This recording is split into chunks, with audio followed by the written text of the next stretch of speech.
Gold, trusted gold buyers. మీరు తాకట్టు పెట్టిన బంగారాన్ని విడిపించి ఈ రోజు ఉన్న మార్కెట్ ధరకు కొనబడను. నమస్తే, వెల్కమ్ టు ఐ డ్రీమ్. నేను మీ విజిత. ప్రస్తుతం మనతో పాటు ఉన్నారు ఇస్కాన్ టెంపుల్ నుంచి ప్రణవానంద ప్రభుజీ. వారి ప్రవచనాల రూపంలో, వారి మాటల రూపంలో మనకు ఎన్నెన్నో మంచి విషయాలు ప్రతిసారి తెలియజేస్తూనే ఉంటారు. మనకున్న సందేహాలన్నింటినీ నివృత్తి చేస్తూనే ఉంటారు. అయితే నిజంగా భగవంతుడికి మనందరం కూడా భక్తులమే. నిజమైన భక్తుడు అంటే ఎవరు, ఎలాంటి లక్షణాలు కలిగి ఉంటారు, మనం ఆధ్యాత్మిక మార్గంలో నడవాలంటే అసలు మన ప్రయాణం ఏ విధంగా మొదలవ్వాలి, ఇలాంటి విషయాల గురించి ఈరోజు మాట్లాడబోతున్నాం. ఇప్పుడు ప్రభుజీతో మాట్లాడి మరిన్ని విషయాలని నివృత్తి చేసుకుందాం. నమస్కారం ప్రభుజీ. నమస్కారం అండి. హరే కృష్ణ ప్రభుజీ. హరే కృష్ణ ప్రభుజీ, నిజంగా భక్తుడు అంటే ఎవరు ప్రభుజీ? భగవంతుడి పట్ల పరిపూర్ణమైన నమ్మకం ఉన్నవాడు భక్తుడు. సుఖాలు వచ్చినా, దుఃఖాలు వచ్చినా, అవమానాలు వచ్చినా, పొగడతలు వచ్చినా, మన జీవితంలో ఏ సిచ్యువేషన్ వచ్చినా సరే మనం భగవంతుణ్ణి ఆశ్రయించి ఆయన పట్ల నమ్మకం ఉన్నవాడు భక్తుడు. చాలాసార్లు ఏమవుతుందంటే అండి, మనకి మంచి జరుగుతున్నప్పటి వరకు వెరీ గుడ్, మనం చాలా భగవద్భక్తులం అని అంటే, కానీ ఏదన్నా చెడు జరిగిపోయింది ఏమనుకోండి, నాకెందుకు ఇలా జరిగింది, నేను ఇంత మంచివాడిని, ఆయన ఎందుకు అలా చేయలేదు, కాబట్టి ఈయన నాకొద్దు అని అంటారు చాలా మంది. మేము మీరు ఆశ్చర్యపోతారు, అసలు నాకు నా భక్తి జీవితంలో చాలా ఇన్స్పిరేషన్గా అనిపించింది. నేను ఇప్పుడు మనకి తెలుసు పాలస్తీన్ ఇంకా ఇజ్రాయెల్లో వార్ జరుగుతుంది, గాజా అనే ప్రదేశంలో. అయితే ఒక ఆవిడ, అసలు చాలా వీడియోస్ చూశాను ఒకదాని తర్వాత ఒకటి, అక్కడ ఉండే వాళ్ళు మొత్తం ఫ్యామిలీ నష్టం అయిపోయినా, పిల్లలు చనిపోయినా, ఏం చేసినా సరే వాళ్ళు ఇలా అంటున్నారనమాట, ఏ అల్లా నువ్వు మాకు ఇది చేసావు కానీ మేము మాత్రం నీకు స్తోత్రం చేస్తాం. వాళ్ళ లాంగ్వేజ్లో వాళ్ళు చెప్తున్నారనమాట, నువ్వు ఏం చేసినా సరే మా మంచికే చేస్తావని నాకు తెలుసు, కాబట్టి ఇంకా ఇంకా మేము మిమ్మల్ని పొగుడుతూనే ఉంటాము. ఆ సిచ్యువేషన్లో కూడా అసలు ఆ నమ్మకం ఎలా ఉంది అని నాకు చాలా ఇన్స్పిరేషన్గా అనిపించింది. అరే ఎంత ట్రూ డివోషన్ వాళ్ళకి ఉన్నది, ఒక నమ్మకం వాళ్ళ దేవుడి పట్ల వాళ్ళకు ఉన్నది. కానీ మనం ఎన్నిసార్లు చాలామంది చూస్తుంటాం. మొన్న నాకు ఎవరో వీడియో పంపించారు, అందులో చెప్తారు, ఒక వెంకటేశ్వర స్వామి ఫోటో ఉంటుందన్నమాట, ఒక ఆవిడ చెప్తారు, ఓయ్ నేను చెప్పింది చేస్తావా లేదా, ఇంకో దేవుడిని తీసుకొచ్చి పెట్టేయాలనా అని అంటుందన్నమాట. అయితే నేను చూసి ఆశ్చర్యపోయాను అనమాట, మనకి ఎందుకు ఇలాంటి ఫేత్, ఇలాంటి నమ్మకం ఎందుకు లేదు? ఎప్పుడైతే మనం ఎంతైతే మనకి ఇన్వెస్ట్మెంట్ చేస్తామో అంతే రిటర్న్ వస్తుంది కదండి. అలానే మన నమ్మకం, మాన అపమానాలు, ఇవి సుఖ దుఃఖాలు, ఇవన్నీ ప్రపంచంలో ఒక భాగం అండి, ఇదంతా జీవితంలో ఒక భాగం. అందుకే మన సనాతన సంస్కృతిలో ఎప్పుడు మంచే ఉంటుంది అని చెప్పారు. అందుకే ఈ ఉగాది పచ్చడి, మన నూతన సంవత్సరం ప్రారంభమైనప్పుడు షడ్రుజోపేతం కదండి, చెప్పుకున్నాం. కాబట్టి ప్రతి ఒక్కటి కొద్దిగా అది కావాలి, కొద్దిగా ఇది కావాలి. కానీ మనం ఏం చేస్తామంటే, ఎవరికైతే అచంచల విశ్వాసం ఉంటుందో భగవంతుడి పట్ల, స్వామి నువ్వేం చేసినా నా మంచే చేస్తావు అనేవాడు నిజమైన భక్తుడు. కాబట్టి ఎక్కడి నుంచైనా ఆ విశ్వాసం, ఆ శ్రద్ధ కానీ మనం నేర్చుకోగలిగితే ఇట్ ఈస్ ఎక్స్ట్రీమ్లీ వండర్ఫుల్ అనమాట.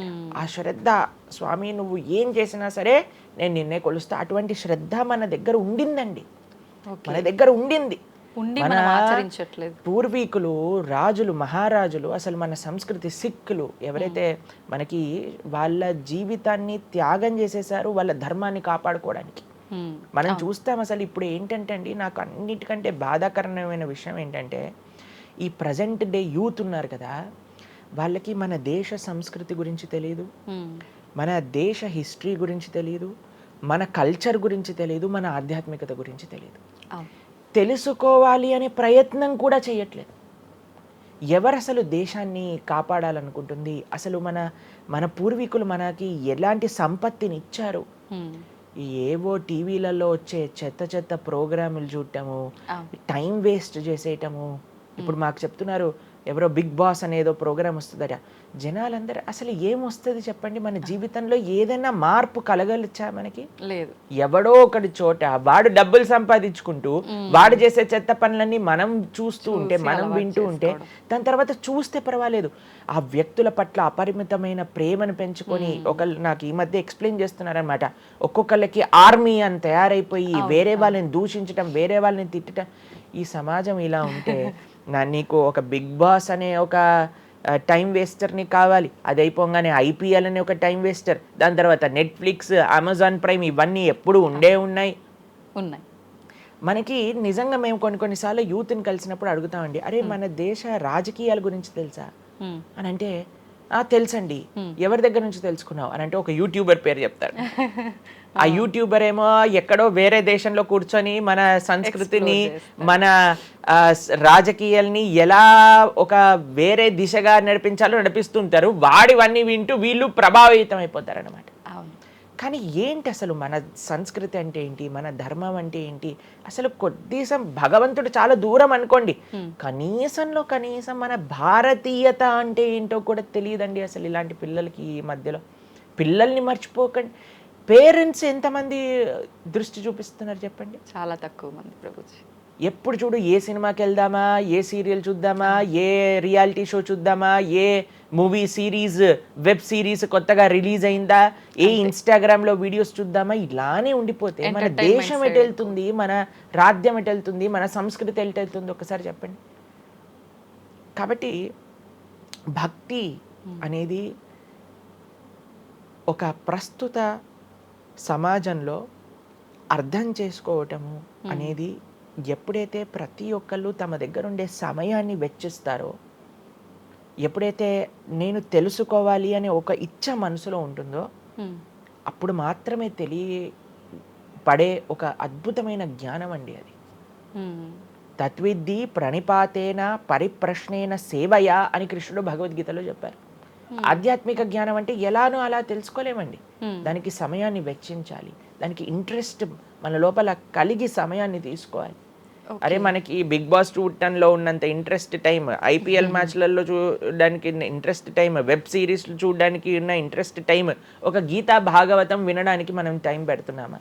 లేదు, అసలు అట్లాంటి ఆలోచనే రావట్లేదు కదా.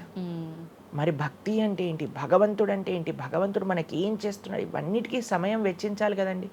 కాబట్టి అందుకే మనం ఎప్పుడు చెప్పేది, ఒక భక్తుడు అనేవాడు అన్నిటికంటే అదృష్టవంతుడు. ఎవరికైతే భగవంతుడి యొక్క కృప అనుభవంలోకి వస్తుందో, అటువంటి అనుభవం కానీ మనం పొందాలి అని అనుకుంటే మనం సమయాన్ని కేటాయించాలి. ఇది చాలా ముఖ్యమైన విషయం. అయితే మనం ఆధ్యాత్మిక ప్రయాణం మొదలు పెట్టాలి అంటే ముందుగా చేయాల్సిన పని, మొట్టమొదటి అడుగు ఆధ్యాత్మిక ప్రయాణం ముందు పెట్టాలి అని అంటే ఇన్స్టాగ్రామ్, వాట్సాప్ని తగ్గించాలి. ఓకే. ఇంతకు ముందు ఏకాదశి, ఇప్పుడు రేపు ఏకాదశి ఉపవాసం అంటే నిర్జల ఉపవాసం అని, లేదా పలాహార ఉపవాసం అని అలా చెప్తారు. కొన్ని సంవత్సరాలు అయిపోయాక ఉపవాసం అని అంటే కనీసం ఈ రోజైనా ఫోన్ చూడొద్దు అని చెప్పే రోజులు కూడా వస్తాయేమో అనిపిస్తుంది. ఎందుకంటే ప్రతిసారి కూడా అడిక్టెడ్ జనాలందరూ కూడా వాట్సాప్ వీడియోలు, స్టేటస్లు, ఇన్స్టాగ్రామ్, యూట్యూబ్, టీవీ వీటితో అడిక్ట్ అయిపోయి ఎంత సమయాన్ని వెచ్చిస్తున్నారు అసలు. మీరు అన్నట్టుగా జపం చేయడానికి అడుగురా అంటే జపం చేయడానికి సమయం లేదంటారు, వాట్సాప్ స్టేటస్ మాత్రం చూడడానికి సమయం ఉంటుంది. ఎంత విచిత్రం చెప్పండి. కాబట్టి మనము చాలా జాగ్రత్తగా మొట్టమొదటి అడుగు ఏంటి అని అంటే మనం చెయ్యకూడని విషయాలు పక్కన పెట్టడం. ఏంటి? అక్కర్లేని విషయాలు వినటం, అక్కర్లేని విషయాలు మాట్లాడటం, అక్కర్లేని విషయాల గురించి ఆలోచనలు చేయటం.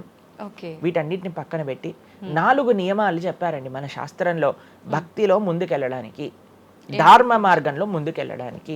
మద్యం పానం శ్రియాసూన యథా అధర్మశ్చ చతుర్విధం అని భాగవతం చెప్తుంది. 4 రకములైన తప్పుడు అలవాట్లను మనం నిషేధన చెయ్యాలట. ఏంటి ఆ 4? మద్యము అని అంటే మద్యాన్ని సేవించటం, ఎనీ టైప్ ఆఫ్ ఇంటాక్సికేషన్ అని అనుకోండి, సిగరెట్లు కానీ, మందు కానీ, గుట్కా, మానిక్ చంద్, పాన్, ఇంకేమంటారు టొబాకో, ఇవన్నీ డ్రగ్స్, ఇవన్నీ అసలు చెప్తూ ఉంటే మిగతా ఎనీ కైండ్ ఆఫ్ ఇంటాక్సికేషన్ దీన్ని పక్కన పెట్టాలి.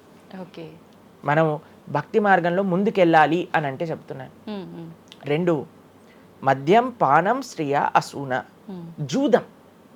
జూదము ఇంతకుముందు జూదం ఆడుతూ ఉండేవారు, మనకు తెలుసు పాచికలాట అని అనేవారు. మహాభారతంలో యుధిష్ఠిర మహారాజు గారు ఆడినప్పుడు ఏమైంది వాళ్ళ జీవితంలో మనందరికీ తెలుసు. ఎన్ని కష్టాలు పడాల్సి వచ్చింది, ఆస్తంతా వెళ్ళిపోవాల్సి వచ్చింది, అరణ్యానికి పాలవ్వాల్సి వచ్చింది. చాలా మంది అడుగుతారు ఎందుకు మహాభారతం యుధిష్ఠిరుడు ఆడాడు.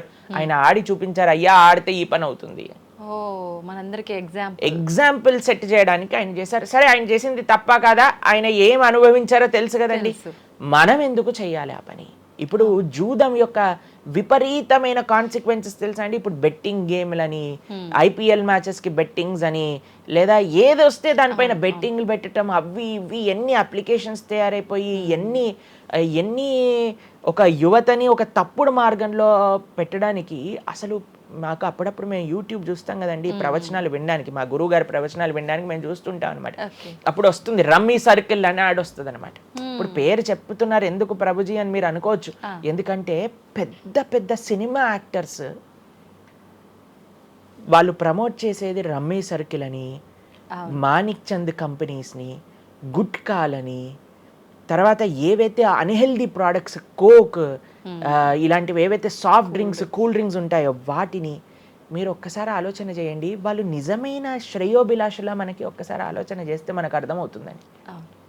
మొత్తం ఒక దగ్గర ప్రపంచం అంతా ఇవి తప్పు, ఇవి మీకు మంచిది కాదు అని మొత్తుకుంటుంటే మీరు ఎవరైతే మీరు హీరోయిన్ నా రోల్ మోడల్ అని అనుకుంటున్నారో వాడు మీకు నేర్పించేది ఏంటి అని అంటే, నువ్వు ఈ పేకాట ఆడు, నువ్వు గుట్కా తిను, నువ్వు కూల్ డ్రింక్ తాగు, నీ జీవితం ఏమైనా మాకు పర్వాలేదు, మేము ఎక్కడికి వెళ్ళినా నోరు నొప్పొచ్చేటట్టు అరిచి చెప్తున్నా అయ్యా ఇవి మంచిది కాదు, మీరు మంచి మార్గంలో ఉండండి, ఆరోగ్యాన్ని జాగ్రత్తగా పెట్టుకోండి, మనసు జాగ్రత్తగా ఉండండి, ధర్మాన్ని ఆచరణ చేయండి అని మేము చెప్తుంటే, కానీ జనాలకి వీటిలలో ఇంట్రెస్ట్ లేదు.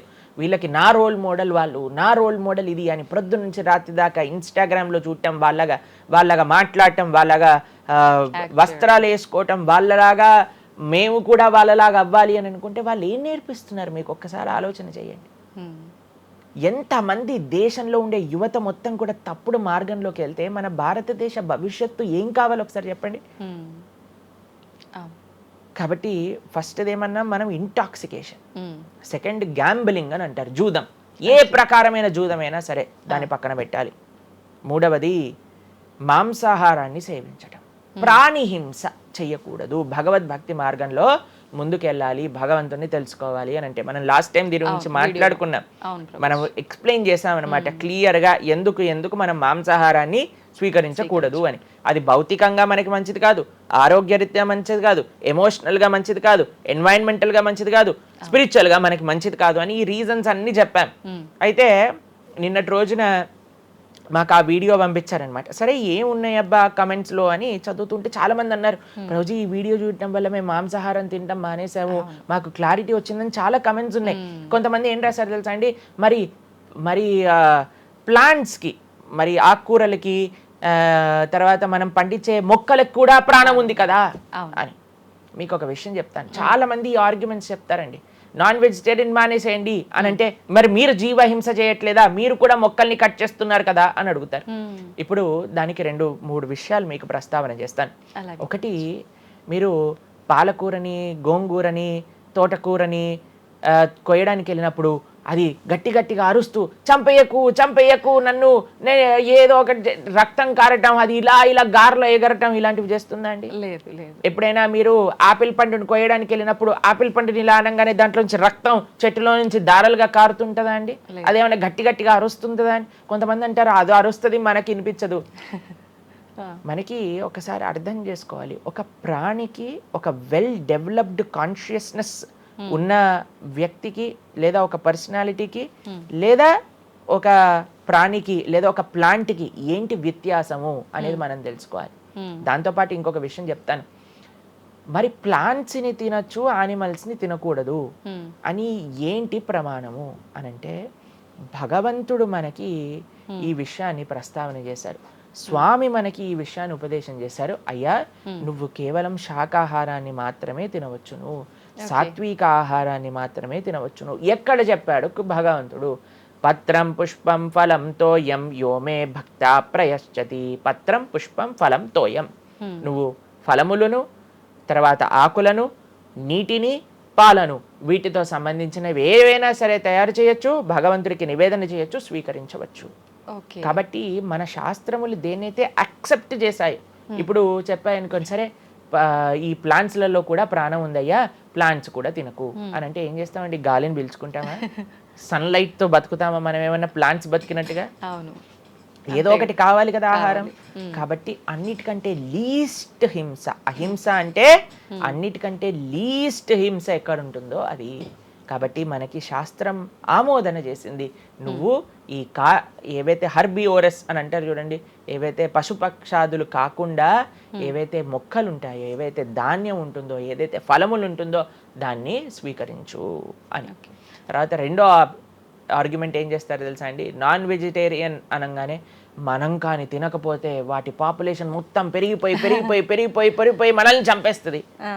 అయ్యా నువ్వొక్కడు మారటం చేత ఏమీ అవ్వదు, అవును, మొత్తం మారిపోదు. ప్రపంచం ఎలా వెళ్తుందో కొంతమంది మూర్ఖులు ఉంటారు, ఎంత చెప్పినా మారని వాళ్ళు వాళ్ళ పని చేసుకొని ఇవ్వండి అంతే. భగవంతుడు బ్యాలెన్స్ ని తయారు చేశారండి, ఆ భగవంతుడు ఆ బ్యాలెన్స్ ని క్రియేట్ చేస్తారు. నువ్వు ఆ ధర్మాన్ని ఆచరించకుండా ఉండు. కాబట్టి 3 చూసాం ఏంటి, మద్యం, పానం, శ్రియ, సూన. ఒకటి intoxication, gambling, meet eating. Last Prabhuji ఒక చిన్న డౌట్, ఇప్పుడు మాంసాహారం తినొద్దు మన శాస్త్రంలో ఎక్కడ తినమని చెప్పలేదు అని అన్నారు కదా, మరి గ్రామ దేవతలకి కోళ్ళు మేకలు ఇలాంటివన్నీ బలిస్తుంటారు కదా, మరి అది ఎక్కడ ఉంది అసలు? మీరు అమ్మవారిని జగన్మాత అని పిలుస్తారు తెలుసా? మీరు ఎప్పుడైనా అంటారా? అమ్మ అంటారు, అంతేనా? ఒక తల్లితనంలో మీరు కూడా మదర్ కదండి, మీ పిల్లలకి ఏదైనా ఒక చిన్న బాధ కలిగితే మీరు ఓర్చుకోగలుగుతారా చెప్పండి? లేదు. అస్సలంటే అసలు అలాంటి ప్రస్తావనే తేయకూడదు ప్రభుజీ అని అంటారు, అవును అంతేనా కదా? మరి జగన్మాత అని మనం అంటున్నప్పుడు ఆ జగత్తుకి తల్లి, జగత్తు మొత్తం అని అంటే ఆ పక్షి ఆ ప్రాణి కూడా అదే జగత్తులో పుట్టిందే కదా, అంటే ఆ ప్రాణికి కూడా ఆవిడే కదా తల్లి. ఆ తల్లి ముందు మనం ఇలాంటి పనులు చేస్తే అమ్మకి నచ్చుతుందా నచ్చదా చెప్పండి? నచ్చదు. కాబట్టి ఇవన్నీ ఎక్కడొచ్చాయి అని అంటే మధ్యలో ఎక్కడో ఒక చోట కొన్ని తప్పుడు ఆచరణలన్నీ కూడా మన లోపలికి దూసుకొచ్చేసాయి అన్నమాట. కానీ బలి అనేది ఎప్పుడు ఇవ్వకూడదు. సాత్వికమైన ఆరాధన అన్నిటికంటే శ్రేష్టమైన ఆరాధన. ఈ బలులు ఇవ్వటం వీటన్నిటిని తామసిక ఆరాధన అని అంటారు.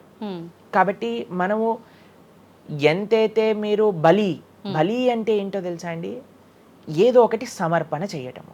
సమర్పణ చేయటాన్ని, దాంట్లో ప్రాణిని సమర్పణ చేయటం కంటే మనకుండే అహంకారాన్ని సమర్పణ చేస్తే అమ్మవారు ఇంకా ఆనందిస్తారు. మన దగ్గర ఉండే దంభాన్ని సమర్పణ చేసేస్తే, బలిచ్చేస్తే ఇంకా ఆనందంగా ఉంటారు. దంభము అని అంటే గర్వం. ఓకే.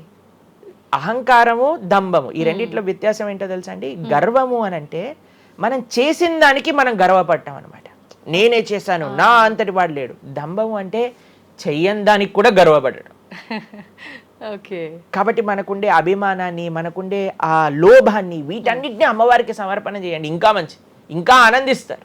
అందుకే మనం తల నీలాలు ఇస్తాం. చాలా మందికి తెలియదు అసలు దేవుడు ఏం చేసుకుంటాడండి మన జుట్టుని, డాండ్రఫ్ తోటి ఉన్న జుట్టుని దేవుడికి ఎందుకు సమర్పణ చేయాలి మనం తల నీలాలు అని అంటే, అయ్యా నేను జుట్టు ఉంటే ఎప్పుడు కూడా ఇలా ఇలా ఇలా హెయిర్ స్టైలింగ్ చేసుకుంటూ నేనేదో చాలా హ్యాండ్సమ్ మ్యాన్, చాలా హ్యాండ్సమ్ ఉమెన్ అనుకుంటూ ఉంటారు కదా అందరు కూడా.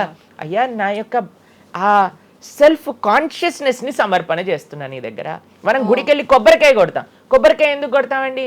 మనం కూడా అలాంటి హార్టెడ్ వ్యక్తులం అనమాట. మనకు కూడా ఆ గర్వంతో మనం కూడా అంత పైన ఉండే షెల్ ఉంటుంది కదా, ఎంత హార్డ్గా ఉంటుంది. కానీ ఎప్పుడైతే అది పలగొట్టేస్తామో అప్పుడు లోపల మంచి తీయటి నీరు మనకి దొరుకుతుంది. కొబ్బరి ఎంత స్వీట్గా ఉంటుంది అది మనకు కలుగుతుంది. మన హృదయంలో ఆ సున్నితమైన భావాలు ఉన్నాయి, కానీ మనకుండే అజ్ఞానము, మనకుండే అహంకారం, మనకుండే అవిద్య దాన్ని ఆపేస్తుంది. అందుకే భగవంతుడి ముందు, స్వామి నీ ముందు నా అహంకారాన్ని సమర్పణ చేస్తున్నా అనే భావనతో మనం కొబ్బరికాయ కొట్టాలి. అంతేగాని కొబ్బరికాయ తీసుకెళ్ళి కొట్టేసి నేను ఈరోజు 108 కొబ్బరికాయలు కొట్టాను దేవుడి దగ్గర అనే అహంకారం వచ్చింది అనుకోండి, కొబ్బరికాయ కొట్టడమే వేస్ట్, ఫలితం లేదు. కాబట్టి మనందరం అర్థం చేసుకోవాలి అసలు ఏంటి భావన. బలి అని అంటే ప్రాణి బలి కాదయ్యా, నీ దగ్గర ఉండే చెడు గుణాలను బలి. కాబట్టి ఈ 3 విషయాలు అయిపోయి 4వ విషయం ఏదైతే మనం చేయకూడదో, ఇల్లిసిట్ సెక్స్ అని అంటారు, వ్యభిచారము అని అంటే పురుషులు స్త్రీలు పురుషులు. నిన్నే ఒకళ్ళు చెప్తున్నారు, ఒక టీవీలో ఒక న్యూస్ వచ్చిందట, one of the most famous యాక్టరో లేదా ఇంకెవరో వాళ్ళ హస్బెండ్ని వేరే స్త్రీలతో పాటు పట్టుకున్నారు అని మాకు ఒక న్యూస్ నిన్న ఒకళ్ళు చెప్తున్నారు అనమాట. అంటే వాళ్ళు ఏం చెప్పారంటే నాకు, ప్రభుజీ సమాజంలో ఇలాంటివి ఎన్నో కేసులు వస్తున్నాయి ప్రభుజీ, ఈ మధ్యలో న్యూస్లో ఇలాంటివి అయితే తరచుగా మనం చూస్తూ ఉన్నాము, కాబట్టి ఈ సమాజం ఎటువైపు వెళ్తుందో తెలియట్లేదు ప్రభుజీ అని అంటే మేము వాళ్ళకి చెప్పాం, సమాజాన్ని ఎందుకు ఇటువైపు నడుస్తుంది అని అంటే మనం చూపించే విషయాలు అలా ఉన్నాయి, చూపించే సినిమాలు అలా ఉన్నాయి, చూపించే సీరియల్ అలా ఉన్నాయి, చూపించే ఆదర్శమైన వ్యక్తులు అలా ఉన్నారు. మనం ఎవరైతే హీరోలు అనుకుంటున్నామో వాళ్ళు ప్రొద్దున లేస్తే విడాకులు తీసుకొని ఇంకొకరిని పెళ్లి చేసుకొని, విడాకులు తీసుకొని ఇంకొకరిని పెళ్లి చేసుకొని, ఇలాంటివి చూస్తుంటే మనం కూడా అది నార్మలైజ్ అయిపోయింది మన భారతీయ సంస్కృతిలో. కానీ ఎక్కడైతే ధర్మం ఉంటుందో, రాముడు ఆదర్శంగా ఉన్న వ్యక్తి ఎప్పుడూ అలాంటి తప్పు చేయలేదండి. ఎందుకంటే రాముడు ఏకపత్ని వ్రతుడు. ఎంత కమిట్మెంట్ ఉండాలి భార్య పట్ల, భర్తకు కూడా అలానే అండి. ఇప్పుడు ఒకళ్ళు తప్పు అంటే, ఇప్పుడు చాలా మంది అనుకుంటారు ఇది ఎత్తి పురుషులకే వర్తించింది అని. పురుషులకు ఎంతైతే వర్తిస్తుందో అంతే స్త్రీలకు కూడా వర్తిస్తుంది, స్త్రీలకు ఎంతైతే వర్తిస్తుందో అంతే పురుషులకు కూడా వర్తిస్తుంది. కాబట్టి ఈ 4 చాలా జాగ్రత్తగా ఉండాలి. పరస్త్రీ సంఘము, పరపురుష సంఘం, వీటి నుంచి చాలా జాగ్రత్తగా ఉండాలి. ఈ 4 కానీ మనం ఆచరించగలిగితే మన జీవితంలో, చెయ్యకూడనివి 4, చెయ్యాల్సినవి 4. ఇప్పుడు మనం చెయ్యకూడనివి 4 గురించి విన్నాం కదా, చెయ్యాల్సిన 4 ఏంటో ఒక నిమిషంలో చెప్పేస్తా. మంచి భక్తుల యొక్క సాంగత్యం, మంచి పుస్తకాలు చదవటం, భగవన్నామాన్ని జపం చేయటం, మంచి ఆహారాన్ని స్వీకరించటం. ఈ 4 చేస్తే మనం డైరెక్ట్గా భగవంతుడి యొక్క శ్రీచరణాల దగ్గర ఉంటాం అనమాట. ఓకే, ఇవన్నీ జరగాలి అని అంటే మనం ఆధ్యాత్మికం వైపు మన మనసును మళ్ళించాలి. మనకి ఆధ్యాత్మికము అవసరము అని మనం తెలుసుకోవాలి. ఎప్పుడైతే తెలుసుకుంటామో మనం సమయాన్ని ఇవ్వగలుగుతాం. ఓకే ప్రభుజీ, జపం అని అంటుంటారు. నిజంగా జపం అంటే ఏంటి ప్రభుజీ? ఏ విధంగా జపం చేయాల్సి ఉంటుంది? జపము మనకి కలియుగంలో తరించడానికి మార్గం. కృతేయ ధ్యాయతో విష్ణుం త్రేతాయాం యజతోమకై ద్వాపరే పరిచర్యాయాం కలో తత్ హరికీర్తనం అని చెప్పారు. భగవంతుడి యొక్క నామ జపం అత్యంత శ్రేష్టమైనది. కృష్ణుడు భగవద్గీతలో ఏం చెప్తారో తెలుసా అండి, అన్నిటికంటే గొప్ప యజ్ఞం, యజ్ఞములలో నేను ఒక యజ్ఞాన్ని అని చెప్తారు. ఏ యజ్ఞం తెలుసా? యజ్ఞానాం జప యజ్ఞోస్మి అని భగవంతుడు చెప్తారు. అన్నిటికంటే గొప్ప యజ్ఞం జపం చేయడం అనమాట. ప్రతిరోజు జపం చేయాలి. మేము ప్రతిరోజు 2 గంటల పాటు జపం చేస్తాం ప్రొద్దున పూట. ఏంటి జపం చేయాలి? భగవన్నామాన్ని జపం చేయాలి. భగవన్నామము అత్యంత సులభంగా మనల్ని భగవంతుడి యొక్క కృపని తెచ్చిపెడుతుంది, భగవంతుడి యొక్క రియలైజేషన్ మనకిస్తుంది అనమాట. అందుకే హరిర్నామ హరిర్నామ హరిర్నామేవ కేవలం కలోర్నాస్తేవ గతిరన్యద అని చెప్పారు.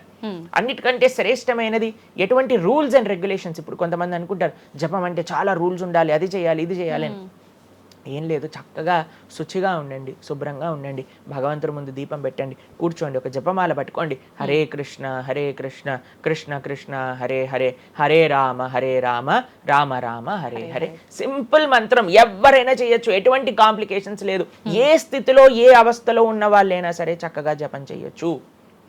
ఎటువంటి నియమాలు లేదు. ఎప్పుడైనా సరే చక్కగా భగవన్ నామానికి నియమం లేదు, మంత్రాలకి నియమాలు ఉన్నాయి, కానీ ఇది భగవన్ నామం. ఇటువంటి నామాన్ని కానీ మనం హరినామం అని అంటారు దీన్ని. ఈ హరినామాన్ని కానీ చక్కగా జపం చేయగలిగితే మనకి బ్రహ్మాండమైన ఫలితాలు, ఆ భగవంతుడి యొక్క కృప మనం ఎక్స్పీరియన్స్ చేయగలుగుతాం మన జీవితంలో. ఇప్పుడు మీరు చూడండి, నోట్లు ఎప్పుడైనా మనం లెక్క పెట్టామనుకోండి, ఎలా లెక్క పెడతారు తెలుసా? ఇలా 1 2 3 4 5 6 7 8 9 10 అని లెక్క పెడతారు, అంతేనా? ఏదైతే నోట్లు లెక్క పెట్టేటప్పుడు ఎప్పుడు మనం బయటికి లెక్క పెడతాం, ఎందుకంటే ఇది ఎప్పుడు బయటికి వెళ్ళేదే. కానీ జపం చేసినప్పుడు ఎలా లెక్క పెడతారో తెలుసా అండి? మీరు జపం చేస్తుంటే హరే కృష్ణ కృష్ణ కృష్ణ హరే హరే, హరే రామ రామ రామ హరే హరే అని లోపలికి అంటాం మాలని. నోటిని బయటికి అంటాం, జపాన్ని లోపలికి అంటాం లెక్క పెట్టేటప్పుడు. ఎందుకంటే ఇది ఎప్పుడు మనతో పాటు వచ్చేది ధనం, ఇది వెళ్ళిపోయే ధనం.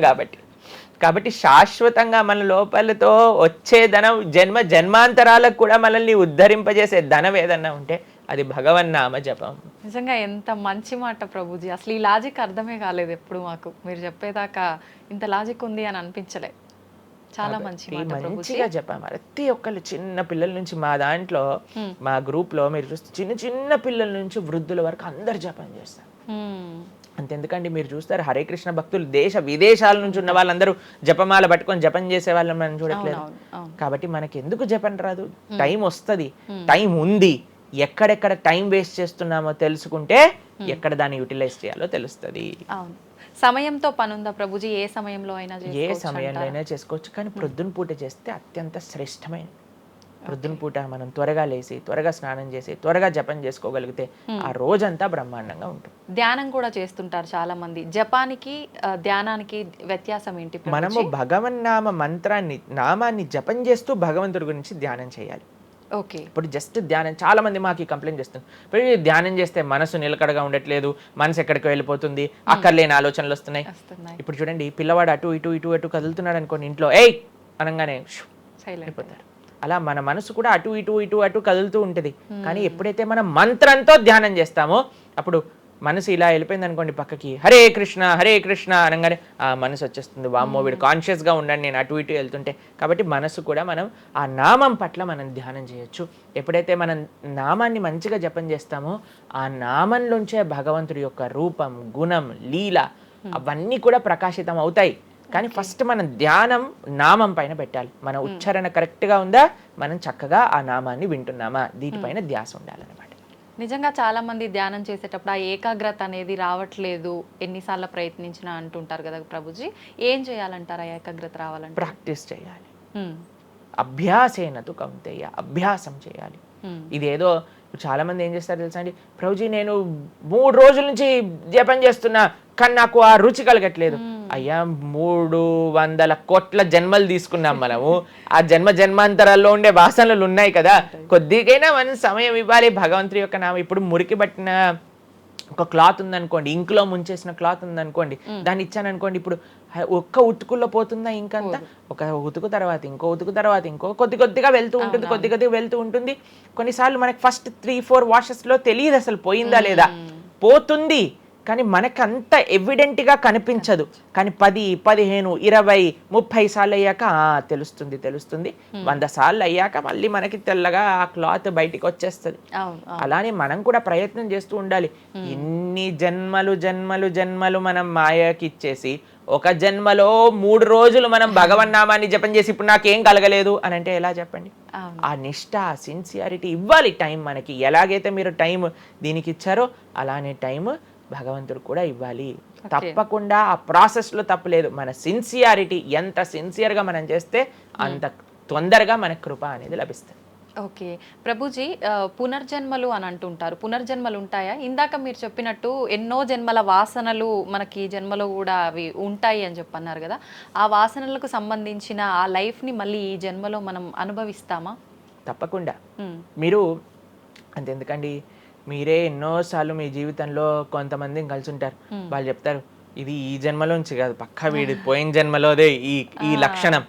ఎందుకంటే చాలా మంది ఇది చేశారో దాని నుంచి ఎవ్వరు ఎస్కేప్ కాలేరు. ఆయన సిస్టమ్ చాలా పక్కా.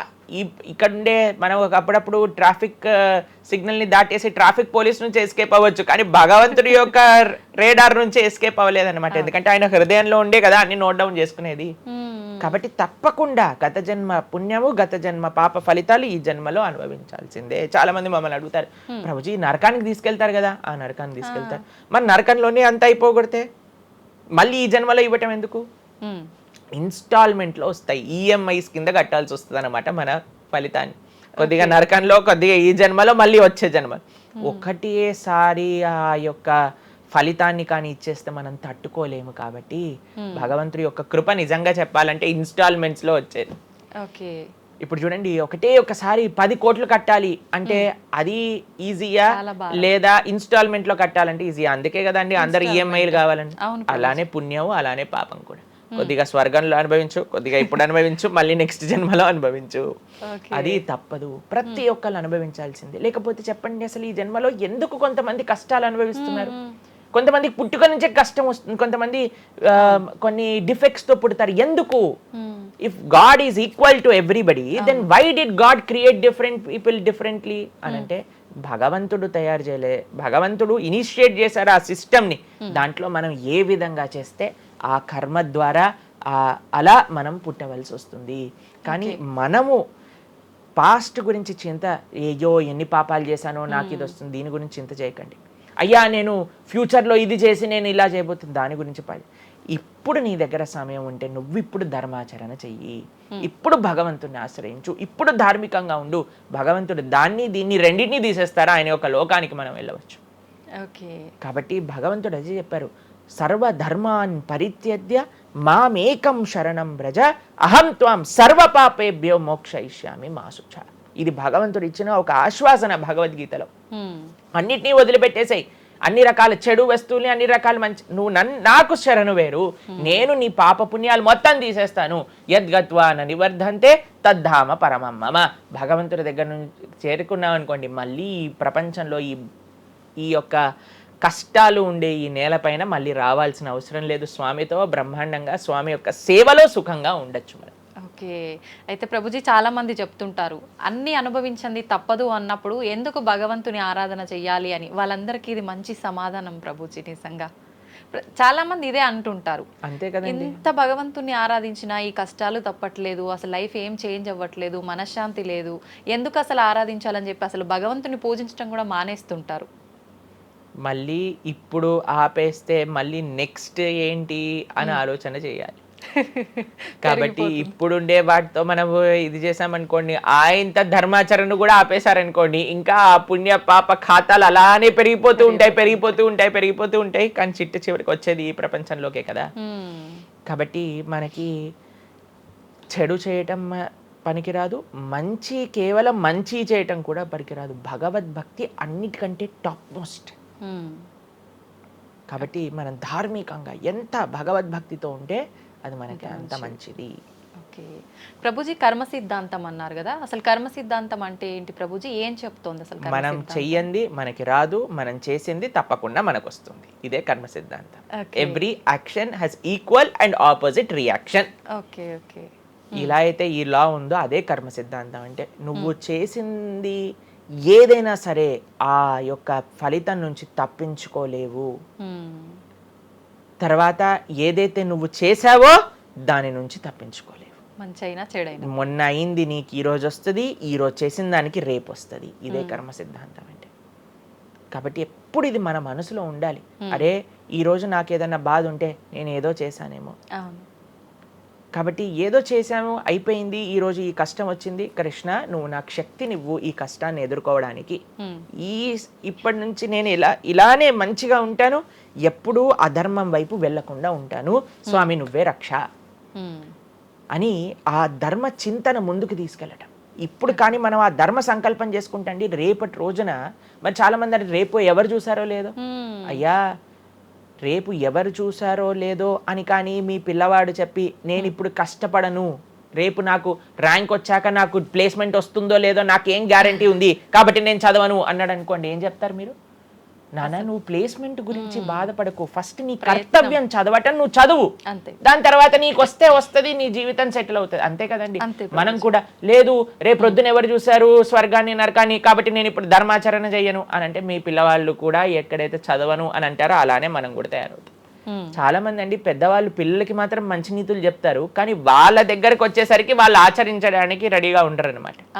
కాబట్టి మీరు ఒక్క విషయాన్ని ఆలోచించండి, మీరు ఏం చెప్తున్నారో అది మీరు ఫాలో అవుతున్నారా?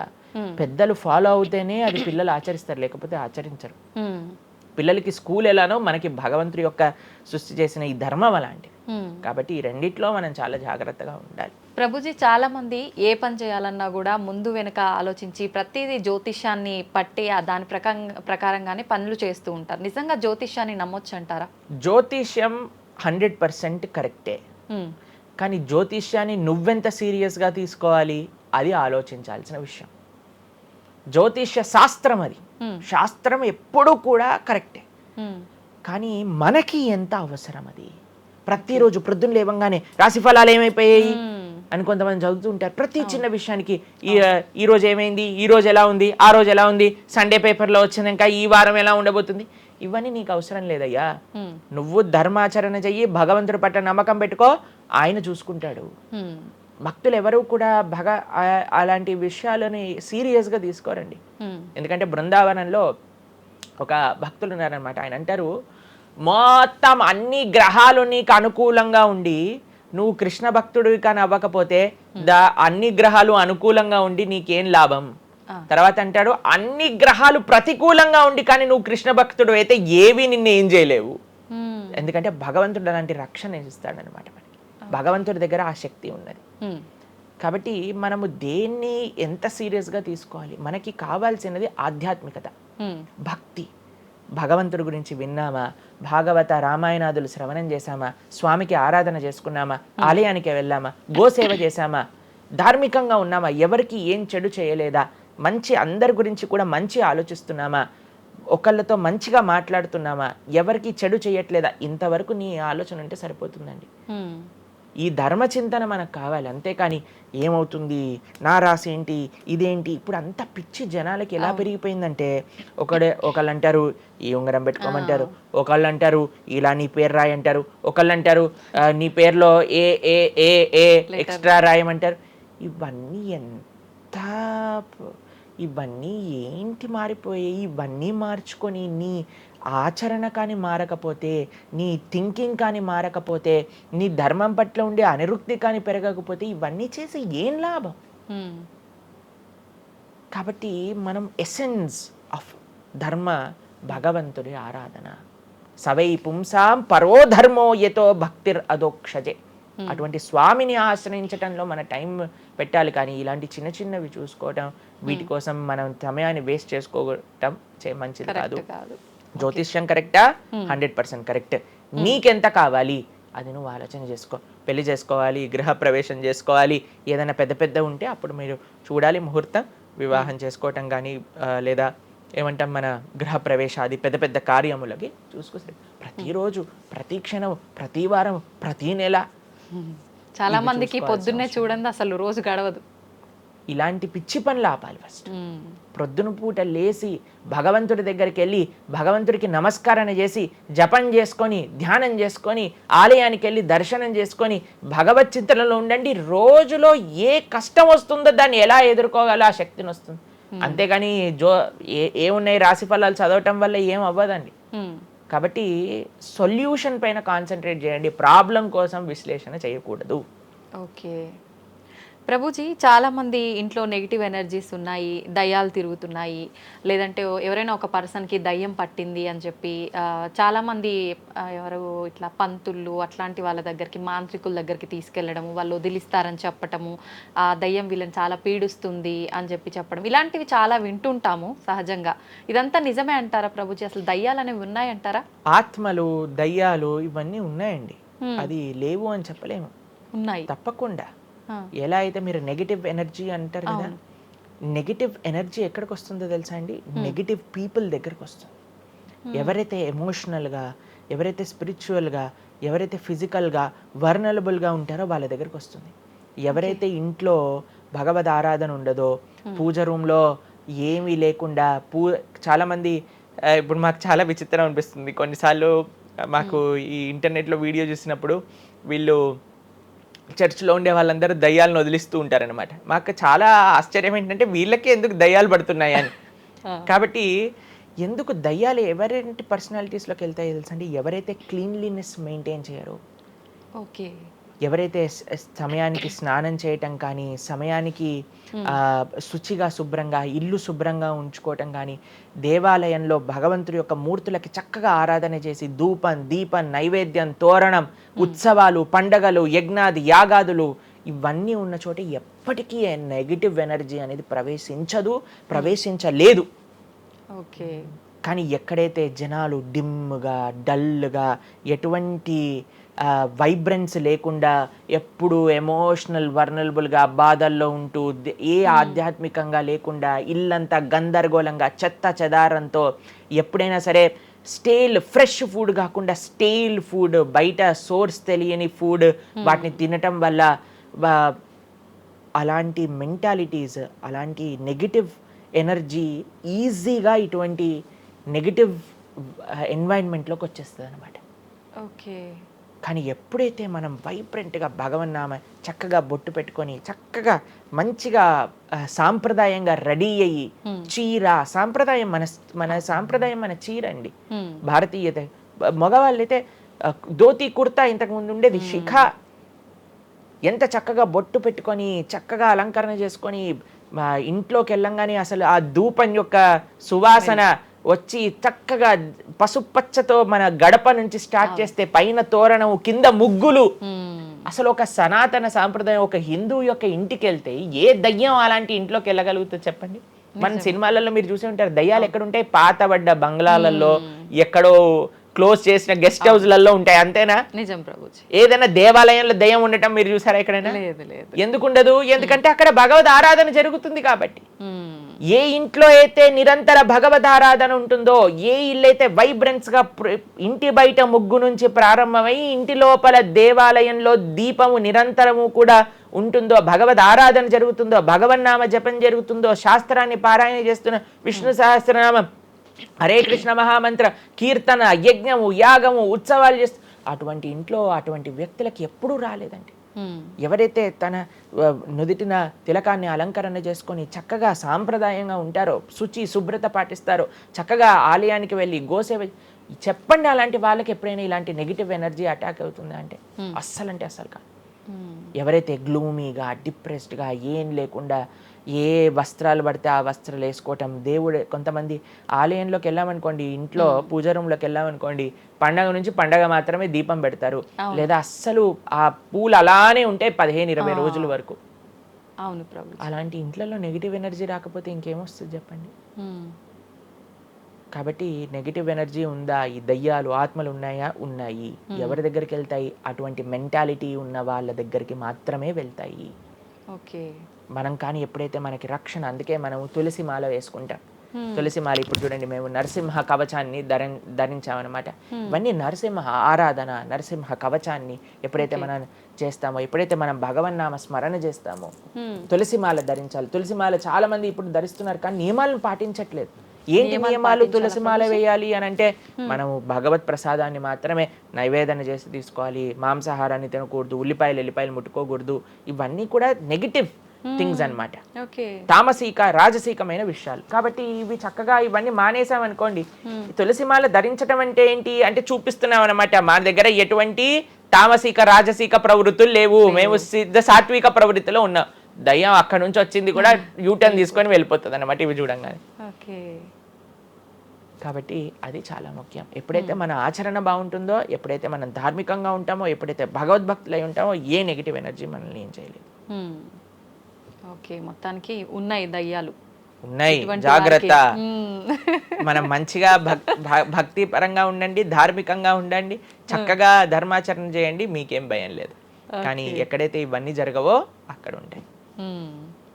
అందుకే ఆధ్యాత్మిక మార్గంలో నడవాలి అందరం కూడా.